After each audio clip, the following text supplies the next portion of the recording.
Hello guys, welcome to the dissolving India. आज हम बात करेंगे बहुत ही इंपॉर्टेंट टॉपिक के बारे में। देखो, मॉडर्न हिस्ट्री का ये टॉपिक है आज। और जो डिस्कस करेंगे आज, वो करेंगे हम किसके बारे में? सिविल डिसोबीडियंस मूवमेंट के बारे में। देखो, साथ साथ में सिविल डिसोबीडियंस मूवमेंट के साथ में देखेंगे इसको एक कॉजेज एंड आउटकम्स, ठीक है, कि क्या कारण रहे कि हमारे पास सिविल डिसोबीडियंस मूवमेंट आया था और क्या इसके आउटकम्स रहे थे या इसके क्या कॉन्सिक्वेंसेज यहाँ पर देखने को मिले थे। तो देखो, बात करते हैं सिविल डिसोबीडियंस मूवमेंट के बारे में। ठीक है, तो civil disobedience movement I hope सबको ही पता होगा, जो हमारे पास 1934 में यहाँ पे क्या किया गया था, स्टार्ट किया गया था। और इसको स्टार्ट करने वाले कौन थे? By the Mahatma Gandhi ji. तो civil disobedience movement was started in the 1931 या 1930 अप्रॉक्सीमेटली, मतलब पूरा 1930। तो civil disobedience movement was started in the 1930 by the Mahatma Gandhi ji. ठीक है, किसके द्वारा ये स्टार्ट किया गया था? महात्मा गांधी जी के द्वारा क्या किया गया था? ये स्टार्ट किया गया था। एंड किसके लिए स्टार्ट किया गया था? वाज एक नॉन वायलेंट रेजिस्टेंस था। किसके against? Against the British rule. ठीक है, कि मतलब ये स्टार्ट किया गया था महात्मा गांधी जी के बारे में। और to aware the rights of the national people. ठीक है, और एक तो राइट्स के लिए कि लोग क्या हो सके, अपने राइट्स के लिए अवेयर हो सके। साथ साथ में जो British against the British operation, operation मतलब क्या हुआ हमारे पास, कि जो ब्रिटिशर्स क्या करते थे, रूथलेसली जो बिहेव करते थे, उसके खिलाफ ये क्या किया गया था? ये जो मूवमेंट था, ये महात्मा गांधी जी के द्वारा ये स्टार्ट किया गया था। ठीक है जी, चलो देखो, नेक्स्ट हम बात करते हैं किसके बारे में? कॉजेज के बारे में, कि क्या कारण रहे। वो तो हमारे पास सिर्फ एक इंट्रोडक्शन का पोर्शन था 1931 के सिविल डिसोबीडियंस मूवमेंट का।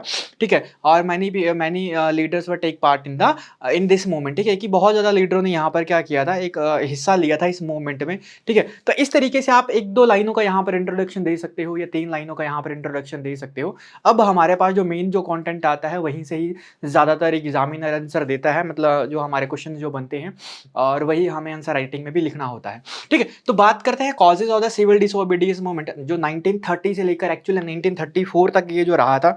बीच में 1931 में इसको विड्रॉ किया जाता है महात्मा गांधी जी के द्वारा, but ultimately it lost it. ठीक है, इट लॉस्ट इट पेस। ठीक है, कि अंत में क्या होता है, इसका पेस क्या हो जाता है, ये खत्म हो जाती है in the year of the 1934।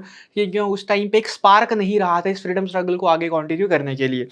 तो बात करते हैं, देखो सबसे पहले क्या कोज रहा है। देखो, पहला कोज रहा है इस मूवमेंट का स्टार्ट होने के पीछे क्या कारण रहा है। तो देखो, सबसे पहले जो कारण रहा है, सबसे मेजर इवेंट जो रहा है, वो रहा है सोल्ट टैक्स। ठीक है, कि जो नमक के ऊपर टैक्स लगाते थे, उसके ऊपर क्या थी हमारे पास, मतलब सिर्फ ब्रिटिशर ही क्या करते थे, टैक्स लगाते थे। या सिंपल आप इतना से बोल सकते हो कि सोल्ट मोनोपोली जो नमक को क्या करने का, रिफाइन करने का काम। ठीक है, जो नमक को रिफाइन करने का काम, एक्सपोर्ट करने का काम, जो इंडिया में जो नमक होता था उसको एक्सपोर्ट करने का काम किसके पास होता था? सिर्फ ब्रिटिशरों के पास। ब्रिटिशर्स क्या लेकर आए थे? सॉल्ट, एक एक्ट लेकर आए थे। ठीक है, जिससे होता क्या था कि किसी भी इंडियंस को सॉल्ट को रिफाइन करने की परमिशन नहीं थी किसी भी इंडस्ट्री में। सिर्फ ये परमिशन किसने अपने पास रखी हुई थी? ब्रिटिशरों ने। तो एक मोनोपोली क्रिएट करके रखी थी, किसके लिए? सॉल्ट के लिए। तो सोल्ट ऑन मोनोपोली। ठीक है, तो सोल्ट टैक्स ऑन मोनोपोली या सोल्ट मोनोपोली, आप यहां पर ये बोल सकते हो कि पहला जो सबसे बड़ा कारण रहा है वो सोल्ट मोनोपोली यहां पे रहा है। तो ब्रिटिश गवर्नमेंट क्या करती थी? सॉल्ट टैक्स लगाती थी, which made salt production and sale a monopoly of the British government. ठीक है, ये हमारे पास, या इस तरीके से भी लिख सकते हो कि only Britisher have the rights to sell और एक्सपोर्ट और प्रोड्यूस और refine the salt in India. कि सिर्फ इंडिया में हमारे पास ब्रिटिशरों के ही पास क्या था? राइट्स थे, कि इंडिया में जो भी रिफाइन होगा या एक्सपोर्ट होगा नमक, वो कौन करेगा? ब्रिटिशर ही करेंगे। तो ये क्या बनता है? It became the one of the major triggers या ट्रिगर फॉर दिस मूवमेंट, या it became the major cause या major cause of this movement. ये सबसे बड़ा कारण बनता है इस मूवमेंट को चलाने के लिए। किस मूवमेंट को चलाने के लिए? सिविल डिसोबीडियंस, मतलब सिविल डिसोबीडियंस मूवमेंट जो चला, इसके पीछे का जो रीजन है ना, वो कौन रहा? मैंने आपको क्या बताया? सॉल्ट टैक्स मोनोपोली या सोल्ट मोनोपोली। ठीक है, और मोनोपोली मैंने आपको बता दिया, जो सिर्फ एक के ही पास क्या होती है? पावर होती है। The tax was oppressive and affected all the section of the society, specially the poor. और आप सभी को ही पता है कि ये जो टैक्स, ये जो सोल्ट है, वो हर एक सेक्शन ऑफ सोसाइटी यूज करती है। इवन आपके पास जो डिप्रेस्ड क्लासेस या आपके पास जो उस टाइम पे पुअर लोग जो होते थे, ठीक है, वो भी सारे के सारे यूज करते हैं। एक बहुत बड़ा इकोनॉमिक इफेक्ट भी यहाँ पर देखने को मिलता था, कि इट क्या करता था, ये आपके पास लोगों की क्या करता था, वेल्थ को ड्रेन करता था, ठीक है, all the section of the society की, चाहे वो किसी भी सोसाइटी से हो, उनकी प्रॉपर्टी को यहाँ पर ये छीनता था। नेक्स्ट हम बात करते हैं दूसरा सबसे बड़ा कारण क्या रहा है, failure of the Simon commission 1928। I hope सभी को ही ये पता होगा कि साइमन कमीशन के बारे में।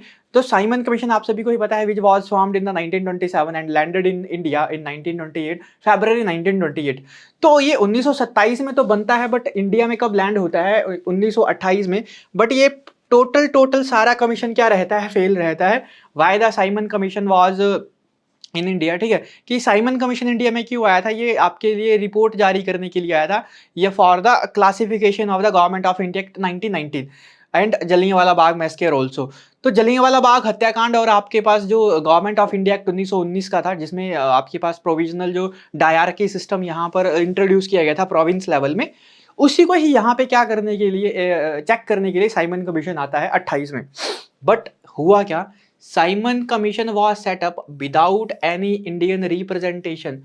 जो साइमन कमीशन आता है वो विदाउट एनी इंडियन रिप्रेजेंटेशन, मतलब इस कमीशन में कोई भी एक इंडियन नहीं था, और that was the major problem in Simon Commission. और ये सबसे बड़ी मेजर प्रॉब्लम थी कहाँ पे, in Simon Commission. That's why Simon Commission was failed, ठीक है, या साइमन कमीशन फेल्ड की, इसीलिए साइमन कमीशन क्या रहा था, फेल यहाँ पे रहा था। और यही स्पार्क्ड करता है प्रोटेस्ट अक्रॉस द इंडिया, मतलब पूरे के पूरे इंडिया में एक स्पार्क यहाँ पे लाता है अगेंस्ट द ब्रिटिशर, ठीक है, और द रूथलेस बिहेवियर, और against the ruthless behaviour of the britisher. ये जो रूथलेस बिहेवियर जो कर रहे थे विदाउट एनी इंडियन रिप्रेजेंटेशन, यहाँ पे जो इतना बड़ा चेंजेस, मतलब ये जो सारी की सारी बातें चेंज करने के लिए, चेक करने के लिए जो कमीशन आया था, इसमें कोई इंडियन था ही नहीं। तो यही एक आपके पास दूसरा सबसे बड़ा कारण बनता है कि सिविल डिसोबीडियंस को क्या करने के लिए, स्टार्ट करने के लिए सॉरी, ठीक है। तो fuelling the demand for the complete independence, और इसने ही डिमांड की थी कंप्लीट इंडिपेंडेंस। देन उसके बाद आप सभी को ही पता है लाहौर का सेशन भी करवाया जाता है लाला लाजपत राय की यहाँ पे। इसके बाद डेथ भी होती है जब ब्लैक फ्लैग यहाँ पर लाहौर में बताए जाते हैं, people in chanting the slogan, ठीक है, कि आपके पास है ना, अनफर्ल द ब्लैक फ्लैग की, यहाँ पे क्या किया जाता है, ब्लैक फ्लैग को फहराया जाता है। कुछ लोग यहाँ पे जो फ्रीडम स्ट्रगलर होते हैं वो यहाँ पे नारे भी लगाते हैं, साइमन कमीशन गो बैक के, ठीक है। तो इसके बाद की स्टोरी होती है, बट एक फेलियर रहा था साइमन कमीशन इंडिया में, इसीलिए भी हमने यहाँ पर क्या स्टार्ट किया था, सिविल डिसोबीडियंस यहाँ पर स्टार्ट किया था बाय द महात्मा गांधी जी। और द सेकेंड मेजर प्रॉब्लम हमने यहाँ पर ये साइमन कमीशन की देखी। थर्ड बात हम बात करते हैं, देखो राउंड टेबल कॉन्फ्रेंस इन 1930 1930 में हुआ क्या, इसी के ही टाइम पे second round table conference start हुई। साइमन कमीशन जब फेल होता है तो ब्रिटिशर्स जो हमारे पास इंग्लैंड में जो हायर अथॉरिटी होती है, वो इंडियंस के कुछ हायर जो हमारे पास फ्रीडम स्ट्रगलर होते हैं, हायर लीडर जो होते हैं, जैसे इंडियन नेशनल कांग्रेस हो गया, महात्मा गांधी जी, इन सब को क्या किया जाता है, इन्वाइट किया जाता है कहाँ पे, राउंड टेबल कॉन्फ्रेंस को अटेंड करने के लिए। बट इंडियन नेशनल कांग्रेस और महात्मा गांधी जी इसको अटेंड नहीं करते हैं। और क्या किया जाता है कि यहाँ पे जो राउंड टेबल कॉन्फ्रेंस चल रही होती है, जो हमने जो चीज़ें मांगी जाती हैं हमारे द्वारा, इंडियंस के द्वारा, तो ब्रिटिशर्स वर क्या नहीं करते हैं, इसको डिमांड को नहीं एक्सेप्ट करते हैं। तो Britisher were not accepted the major demands, ठीक है, कि ब्रिटिशर्स क्या करते हैं, मेजर डिमांड को यहाँ पर नहीं एक्सेप्ट करते हैं। फिर इसीलिए दैट्स वाई हमने क्या किया था, जो हमारे पास सिविल डिसोबीडियंस मूवमेंट यहाँ पे स्टार्ट किया गया था महात्मा गांधी। जो तीसरा सबसे बड़ा कारण बना, the failure of the British offer meaning reform at the second round table conference led to the escalation of the demand of full independence. मतलब हमने फर्स्ट राउंड टेबल कॉन्फ्रेंस में ही बात की थी फुली इंडिपेंडेंस की, which were not accepted by the Britisher. That's why we started the civil disobedience movement, या that's why the Mahatma Gandhi ji started the civil disobedience after the first round table conference, ठीक है। तो इस तरीके से यहाँ पर क्या होता है, ये सारी की सारी चीज़ें होती हैं। और ये जो मेन डिमांड जो थी कांग्रेस की, जो डिमांड थी वो क्या थी, कंप्लीट इंडिपेंडेंस की, या तो आपके पास पूर्ण स्वराज की, जिसके हम बारे में बात कर रहे थे ठीक है।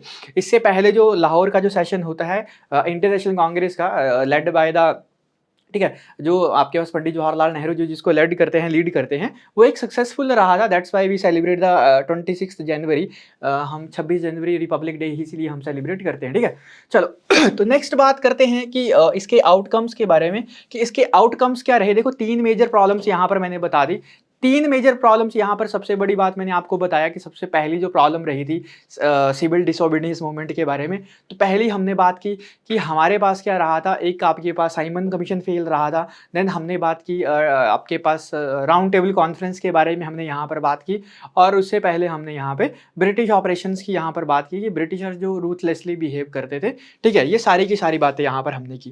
देन हम बात करते हैं कि इसके आउटकम्स क्या है। देखो आउटकम सबसे पहला ये आया कि हमने क्या कर दिया स्टार्ट, सॉल्ट मार्च। महात्मा गांधी जी सॉल्ट मार्च, और सबसे पहला हमने यही कॉज देखा था कि इसका पीछे जो कारण था वो क्या था, सोल्ट मोनोपोली। कि ब्रिटिशर्स ने क्या बना के रखा था, एक सोल्ट के ऊपर मोनोपोली बना के रखी थी। बस उसी को ही सॉल्व करने के लिए हम क्या करते थे आपके पास, मतलब उसी चीज को देखते हुए महात्मा गांधी जी यहाँ पर क्या करते हैं, ये सोल्ट मार्च स्टार्ट करते हैं, जिसको हम कहते हैं दांडी मार्च यात्रा, ठीक है। तो one of the most symbolic act यहाँ पर मूवमेंट होता है, salt March started on March 12, ये याद रखना डेट, ठीक है। डेट बड़ी ज्यादा इंपॉर्टेंट है, ठीक है। Examiner ask in pre examination as well as mains exam, ठीक है, कि आपके पास ये पूछता है प्री में भी, साथ साथ में मेंस में भी ये फैक्ट चेक करता है। तो 12 मार्च 1930 को महात्मा गांधी जी के द्वारा क्या स्टार्ट किया गया था, सॉल्ट मार्च स्टार्ट कर दिया गया था और एंडेड इनटू द ठीक है 6 अप्रैल 1930 सॉरी 1930 को, ठीक है। तो आपके पास ये 6 अप्रैल को यहाँ पर 1930 में क्या होता है, खत्म होता है, जहां पर महात्मा गांधी जी का साथ क्या करते हैं 72 डेलीगेट्स, ठीक है, याद रखना, ठीक है, 72 नहीं 78, ठीक है, 72 फर्स्ट इंटरनेशनल कांग्रेस की मीटिंग में उन्होंने हिस्सा लिया था। तो 78 delegates across the country participated the salt march, ठीक है जी। देन ये धीरे धीरे मार्च क्या होता है, इंटेंसिफाई होता है, और मैनी पीपल्स मतलब more than 1000 people join the salt march, ठीक है, कि 1000 से ज्यादा ऊपर क्या कर लेते हैं, इस मार्च को क्या करते हैं, ज्वाइन करते हैं। और at the village of the Dandi, ठीक है, in the coast of the Dandi village, Mahatma Gandhi ji क्या करते हैं, प्रोड्यूस करते हैं सॉल्ट इलीगली। प्रोड्यूस तो नहीं, मतलब उसको हाथ में उठाकर बोलते हैं कि हम क्या कर रहे हैं, सोल्ट के मोनोपोली को हम नहीं चलने देंगे, मतलब एक इलीगल यहाँ पर काम होता है, और यहीं से ही स्टार्ट हो जाता है आपके पास क्या, सिविल डिसोबीडियंस मूवमेंट। तो defying the British monopoly on the salt production, और ये डिफाइन करता है, ठीक है, और ये एक्सपोज्ड करता है अक्रॉस द वर्ल्ड कि how britisher looted the India, ठीक है, कि कैसे ब्रिटिशर इंडिया को क्या कर रहे हैं, लूट रहे हैं, और कैसे इन्होंने monopoly set on salt production की, कैसे इन्होंने अपनी मोनोपोली क्या करके रखी है, क्रिएट करके रखी है, कहाँ पे, सोल्ट के ऊपर, ठीक है। नेक्स्ट हम बात करते हैं सेकंड आउटकम्स क्या आया। उसके बाद देखो गांधी इम्पैक्ट हुआ, महात्मा गांधी जी को अरेस्ट कर लिया गया था, और महात्मा गांधी जी यहाँ पे सेकंड राउंड टेबल कॉन्फ्रेंस पे बुलाए जाते हैं, कि फर्स्ट राउंड टेबल कॉन्फ्रेंस पे बातें नहीं हुई थी, आप यहाँ पर मूवमेंट स्टार्ट कर रहे हो, आप मूवमेंट को बंद कर दो, हमारे खिलाफ लड़ाई बंद कर दो, हम आपकी बातों को क्या करेंगे, मानेंगे। इस तरीके से कुछ जुमले यहाँ पर ब्रिटिश सरकार के द्वारा दिए गए सेकंड राउंड टेबल कॉन्फ्रेंस के टाइम पे। तो सेकंड राउंड टेबल कॉन्फ्रेंस पे महात्मा गांधी जी को बुलाया जाता है, but he was in gelled that time, कि वो जेल में होते हैं। तो वाइस राय वाज द, ठीक है, Irwin was the viceroy that time, ठीक है। तो Gandhi Irwin pact as was held on 1931, Gandhi और इरविन का पैक्ट होता है 1931 में। और इसमें क्या कहा जाता है कि all the political prisoner were released, कि सारे के सारे पॉलिटिकल प्रिजनर को क्या कर दिया जाता है, रिलीज कर दिया जाता है। Gandhi ji went to the England to attend the second round table conference, की महात्मा गांधी जी कहाँ पे जाते हैं, सेकंड राउंड टेबल कॉन्फ्रेंस में जाते हैं।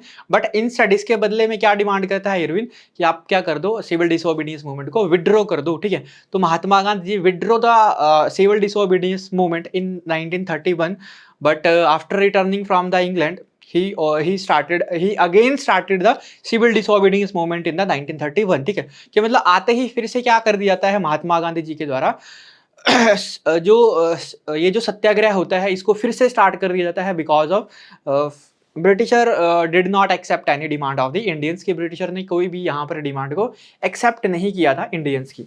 तो 1931 में होता क्या है, after several year of unrest Gandhi Irwin pact was sign, Gandhi और इरविन के बीच में पैक्ट क्या किया जाता है, साइन किया जाता है 1931 में। और this agreement led to the release of the political prisoner, और ये एग्रीमेंट होता क्या है, this political agreement led to the led to the release of the political prisoner, की पॉलिटिकल प्रिजनर को क्या कर दो, यहाँ पर छोड़ दो, एंड कर दो किसको, सिविल डिसोबीडियंस मूवमेंट को, and resumption of the negotiation between the British and Congress, और हम क्या कर लेते हैं, नेगोशिएट कर लेते हैं, और आप कहाँ पर चले जाओ, आपके पास लंदन में चले जाओ। However did it not result significant political gain for India, हालांकि डिड नॉट रिजल्ट, इसका कोई रिजल्ट नहीं आता है, because of Britisher did not accept any demand of the Indians, या तो महात्मा गांधी जी। उसके बाद हम बात करते हैं थर्ड वन, हमारे पास क्या रहता है, government of India act 1935, I hope सभी ने ही ये पढ़ा होगा।